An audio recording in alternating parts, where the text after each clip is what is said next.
بحر عرب اور بحر احمر کے درمیان عرب کے جنوب شمال میں دونوں جانب وسیع صحرا ہیں جسے صحرائے الاحقاف کے نام سے یاد کیا جاتا ہے۔ اسے صحرائے اعظم الدنیا اور رب الخالی بھی کہتے ہیں۔ الاحقاف حقف کی جمع ہے جس کے لغوی معنی ریت کے ہیں، یعنی وسیع و بالا ٹیلے ہیں۔ اس صحرا میں سفر کرنا تو دور کی بات ہے، اس کے اندر قدم رکھنے کا بھی تصور نہیں کیا جا سکتا۔ یہ خوف کی اس وحشتناک وادی کی جانب رخ کرنا خودکشی کے مترادف ہے۔ یہی وجہ ہے کہ کوئی اس صحرا کے قریب جانا پسند نہیں کرتا۔ یہ صحرا اللہ سبحانہ وتعالیٰ کی کھلی نشانیوں میں سے ہے اور اہل دنیا کے لیے جائے عبرت بھی۔ الاحقاف نامی اس بھیانک وادی کو دیکھ کر یہ گمان بھی نہیں کیا جا سکتا کہ یہ کسی زمانے میں دنیا میں سب سے زیادہ سبز و شاداب ہوتا تھا، جہاں بے شمار پھول پھل کے وسیع باغات تھے، پانی کے چشمے، آبشاریں اور بلند و بالا عمارتیں تھیں، جس میں دنیا کی سب سے طاقتور، شاندار اور مالدار قوم عاد آباد تھی۔ یہ دنیا کے سب سے زیادہ قداور اور زور آور انسان تھے۔ ایسے طاقتور لوگ اللہ نے پیدا نہیں کیے۔ اللہ تعالیٰ نے قرآن کریم میں فرمایا، ان جیسی قوم اور ملکوں میں پیدا نہیں کی گئی۔ الفجر کی آیت نمبر 8 میں یہ ہے۔ خضر موت اور فجران کے درمیان علاقے الاحقاف میں قوم عاد کے 13 قبائل آباد تھے۔ قوم عاد کے الاحقاف میں رہنے کے متعلق قرآن پاک میں اللہ تعالیٰ نے سورہ الاحقاف آیت نمبر 21 میں فرمایا، ہود کو یاد کرو جبکہ اس نے اپنی قوم کو احقاف میں ڈرایا۔ علامہ جلال الدین سیوطی تحریر فرماتے ہیں کہ قوم عاد سب سے بہادر قوم تھی۔ یہ بت پرست تھے اور ان کے 2 بتوں کے نام حمود اور حب بیان کیے گئے ہیں۔ تفسیر میں تیسرے بت کا نام سمن بیان کیا ہے۔ طوفان نوح کے بعد قوم عاد ہی وہ قوم تھی جو سب سے پہلے کفر و شرک میں مبتلا ہو گئی۔ انہوں نے اپنے پتھروں کے خداؤں پر بڑا گھمنڈ تھا۔ ان کی معاشی حالت تو بہت عمدہ تھی، لیکن جہالت، گمراہی اور فاسق خیالات نے معاشی طور پر ان کو تباہی کے کنارے پر پہنچا دیا تھا۔ چنانچہ کفر و شرک کے سمندر میں غرق قوم عاد کی بدعمالیاں جب اپنی آخری حدود پار کر گئی تو اللہ تعالیٰ نے انہی میں سے اپنے ایک نیک بندے کو حضرت ہود کو پیغمبر بنا کر مبعوث فرمایا۔ چنانچہ قرآن کریم میں اللہ تعالیٰ کا ارشاد ہے، اور ہم نے قوم عاد کی طرف ان کے بھائی ہود کو بھیجا۔ انہوں نے کہا، بھائیو، الہی کی عبادت کرو، اس کے سوا تمہارا کوئی معبود نہیں، کیا تم ڈرتے نہیں؟ ان کی قوم کے سردار جو کافر تھے کہنے لگے، تم ہمیں کم عقل نظر آتے ہو، تمہیں جھوٹا خیال کرتے ہیں۔ انہوں نے کہا، میری قوم مجھ میں حماقت کی تو کوئی بات نہیں ہے، بلکہ میں رب العالمین کا پیغمبر ہوں۔ میں تمہیں اللہ کا پیغام پہنچاتا ہوں، میں تمہارا امانت دار خیر خواہ ہوں۔ تمہارے پروردگار کی طرف سے تمہارے پاس نصیحت آئی ہے تاکہ وہ تمہیں ڈرائے۔ یاد تو کرو جب اس نے تم کو قوم نوح کے بعد سردار بنایا اور ڈھیل ڈھول میں تم کو پھلاؤ زیادہ دیا۔ بس تم اللہ کی نعمتوں کو یاد کرو تاکہ تم نجات حاصل کرو۔ وہ کہنے لگے کہ کیا تم ہمارے پاس اس لیے آئے ہو کہ ہم صرف ایک اللہ کی عبادت کریں؟ جن کو ہمارے باپ دادا پوجتے آئے ہیں ان کو چھوڑ دیں۔ بس اگر تم سچے ہو تو ہم کو جس عذاب کی دھمکی دیتے ہو اس کو ہمارے پاس لے آؤ۔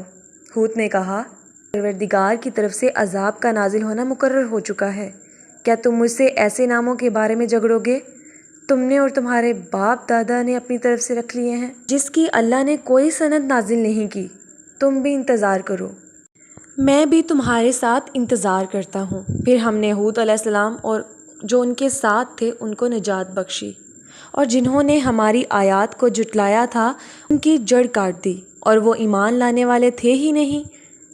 یہ الاعراف کی آیت نمبر 65 سے 72 تک اس میں یہ بیان کیا گیا ہے۔ حضرت ہود علیہ السلام نے ایک طویل عرصے تک اپنی قوم کو نصیحت کی، کبھی ان کو اللہ کی عطا کردہ نعمتوں کی یاد دلاتے، کبھی عذاب الہی سے ڈراتے، لیکن وہ بہرے اور اندھے بنے رہے۔ حضرت ہود علیہ السلام نے 50 برس، اس سے بھی زیادہ برس درس و نصیحت میں مصروف رہے۔ قوم عاد کے 13 قبائل میں سے لقمان اور خرجان نامی قبائل نہایت طاقتور تھے اور ان کو حکمران کی حیثیت حاصل تھی۔ حضرت ہود علیہ السلام نے جب دعوت حق دی اور کفر و شرک چھوڑ کر ایک اللہ کی بندگی کی طرف بلایا تو لقمان قبیلے میں سخت مزاحمت کی اور حضرت ہود علیہ السلام کے دشمن ہو گئے۔ اس کے برعکس دوسرے قبیلے خرجان نے حضرت ہود علیہ السلام کی باتوں پر غور کیا اور ان میں سے اکثر جلدی ہی آپ علیہ السلام کی دعوت کو قبول کر کے ایمان لے آئے۔ اپنی قوم کو اسلام کی طرف راغب کرنے کی بہت کوشش کی، مگر انہوں نے دعوت قبول کرنے سے انکار کر دیا۔ پھر انہوں نے بارگاہ الہی میں مدد کے لیے دعا کی۔ یہ سورۃ مومنون آیت نمبر 39 میں بیان کیا گیا ہے۔ نبی علیہ السلام نے دعا کی کہ اے پروردگار، انہوں نے مجھے جھوٹا کہا ہے، پر تو میری مدد فرما۔ اللہ نے اپنے نبی کی فریاد کے جواب میں فرمایا، اے نبی، یہ بہت جلد اپنے کیے پر پچھتانے لگیں گے۔ اللہ تعالیٰ نے اپنے نبی کی یہ دعا قبول فرمائی اور قوم عاد پر عذاب کی ابتدا ہو گئی۔ بادلوں کے فرشتوں کو حکم دیا گیا کہ اب بارش نہ برسائی جائے۔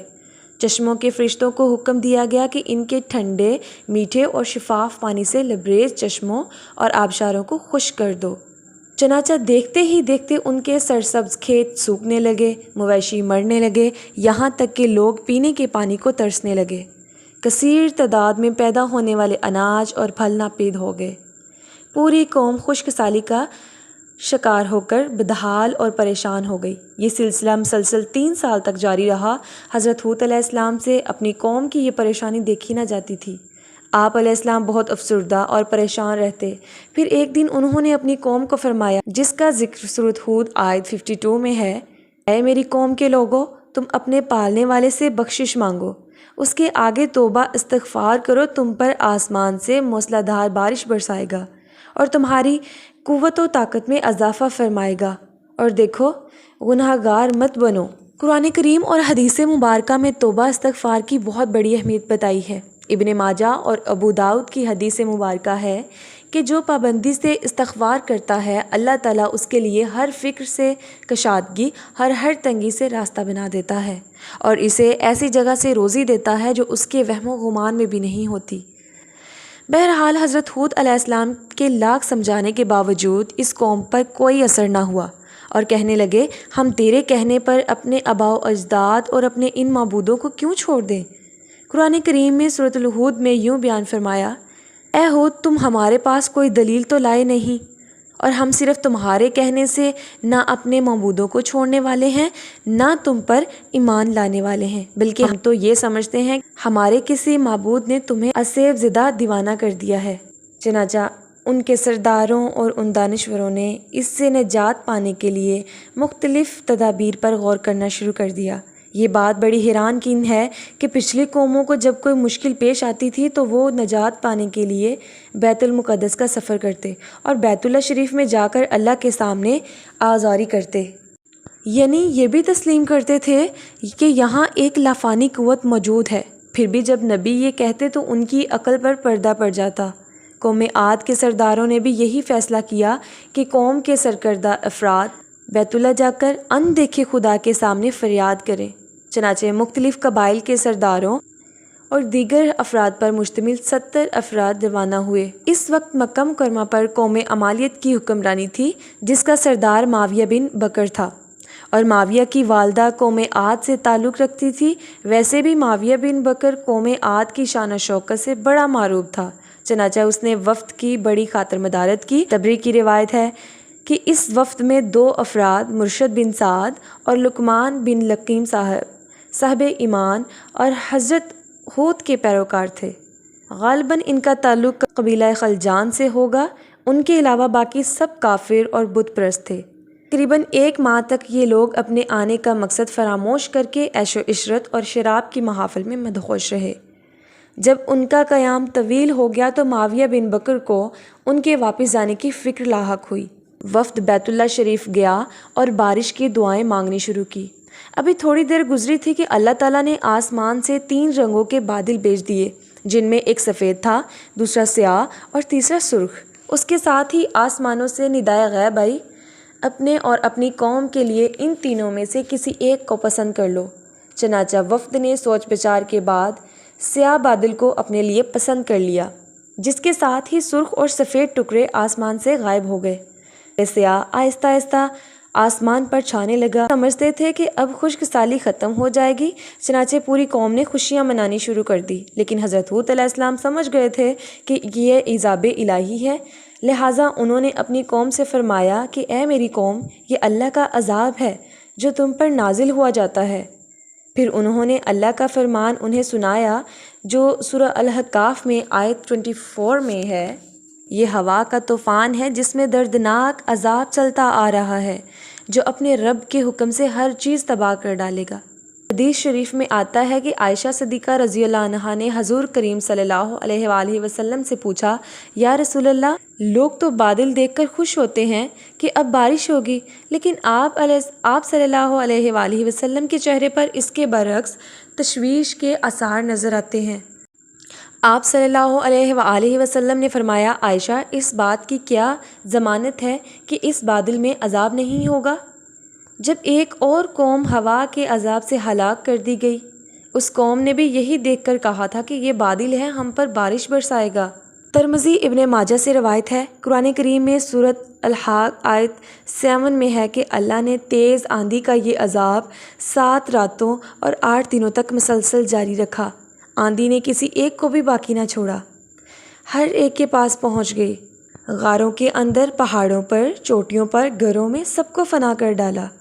مسلم کی روایت ہے، اللہ تعالیٰ نے اس خوفناک آندھی سے حضرت ہود علیہ السلام اور اس کے ساتھیوں کو محفوظ رکھا اور انہیں خطیرہ نامی بستی میں پناہ لے لی، جہاں عذاب ان تک نہ پہنچ سکا۔ اللہ تعالیٰ نے قرآن کریم میں مختلف مقامات پر قوم عاد پر نازل ہونے والے عذاب کا تذکرہ کیا۔ اس کے علاوہ قرآن کریم کی ایک سورت کا نام حضرت ہود کے نام سورہ ہود ہے۔ قرآن پاک کے 11ویں پارے میں موجود یہ سورہ 123 آیات اور 10 رکوع پر مشتمل ہے۔ سورہ ہود مکی صورت ہے۔ یہ اس دور میں نازل ہوئی جب کفار مکہ کا ظلم و ستم اپنے عروج پر تھا، لیکن اس سورت کو حضرت ہود کے نام سے منسوب کرنے سے معلوم ہوتا ہے کہ حضرت ہود کے قبیلے اور قوم عاد پر نازل ہونے والے عذاب کو خاص اہمیت حاصل ہے۔ رسول اللہ صلی اللہ علیہ وآلہ وسلم کی ریش مبارک کے کچھ بال سفید ہو گئے تو حضرت ابوبکر صدیق رضی اللہ عنہ نے عرض کیا، یا رسول اللہ، آپ بوڑھے ہو گئے؟ تو آپ نے فرمایا، ہاں، مجھے سورہ ہود نے بوڑھا کر دیا۔ حضرت ہود علیہ السلام کا مزار تاریخی کتب سے پتہ چلتا ہے کہ حضرت ہود کا مزار خضر موت کے ایک مقام پر ہے، جہاں عرب کے مختلف حصوں سے ہزاروں کی تعداد میں لوگ جمع ہوتے ہیں۔ اگرچہ یہ تاریخی طور پر ثابت نہیں ہے، واللہ اعلم۔